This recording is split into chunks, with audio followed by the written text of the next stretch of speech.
This is the story about the setting up of another museum, the museum that's in Port Mahomet, which is called the Discovery Centre. And it's an interesting place. And if you ever get the chance, do go and see it. 150 years ago, archaeology was very much the rage. And people would be writing about archaeological finds. And somebody wrote somewhere that Port Mahomet was a place of no archaeological interest whatsoever. Oh, but interestingly, the minister from Editon was visiting the minister in Port Mahomet, and they were sitting in the garden. It was a nice sunny day, and it was a bit like the stone I just told you about in Dunbeath. You see, the minister in Editon noticed that there was a stone and that was part of the wall of the garden that had some carving in it.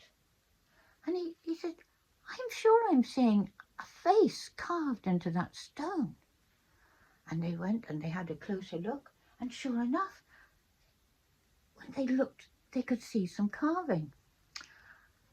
Well, not long after that, they discovered more stones with carving. And so gradually this collection of broken stones with carving had been gathered together. Now, so it was about 30 years ago that people discovered, in particular, this stone here, this stone, which has a cow and a calf and a bull, and the bull is licking the calf. And they found this stone, and they got very excited because they thought, no, this place has definitely got some history, a story. What is this story? What is the story of this place? So they managed to get an archaeological dig set up. Now, the archaeological dig found more stones, but more interestingly, found some hoofs of cows. You might think, why is hoofs of cows interest? The point is they found lots and lots, and then they found these sharp stones, and eventually they found evidence that what had been taking place there was the making of vellum.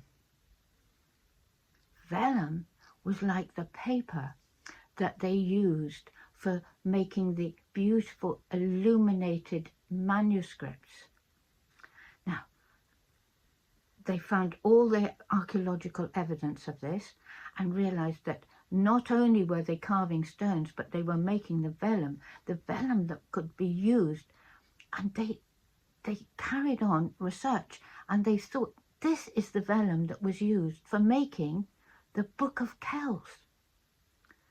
Now, originally what they thought was that they were making the vellum at Port Mahomet and then transporting it all the way down the Great Glen, which would be coming down past you guys, and then over to Mull, and then over to Iona.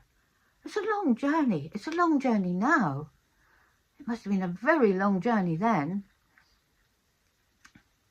Now, more recently, now this is very contentious, more recently it has been suggested that the vellum wasn't transported down to Iona for the making of the Book of Kells, but that the Book of Kells was actually made in Port Mahomet. Well, this is an ongoing debate that's happening. The Book of Kells, of course, is in Dublin. It's in the museum in Dublin. The museum in Dublin is very keen that they should keep the Book of Kells there. And so they're not really interested in this story of this little museum way up in the Highlands of Scotland. But you've got a museum, and so you might just be interested in what's happening in another museum up in the Highlands of Scotland. So that is about this panel here.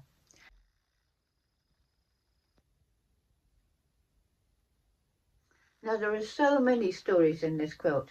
In fact, when I was doing the illustrations, I wanted to make sure that I wasn't stuck with just telling one story per picture. So I managed to weave a number of stories into a lot of the images so that I could tell more than one story.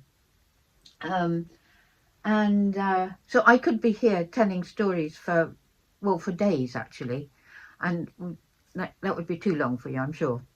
But maybe one day I could come down to Glencoe and tell you some more of the stories.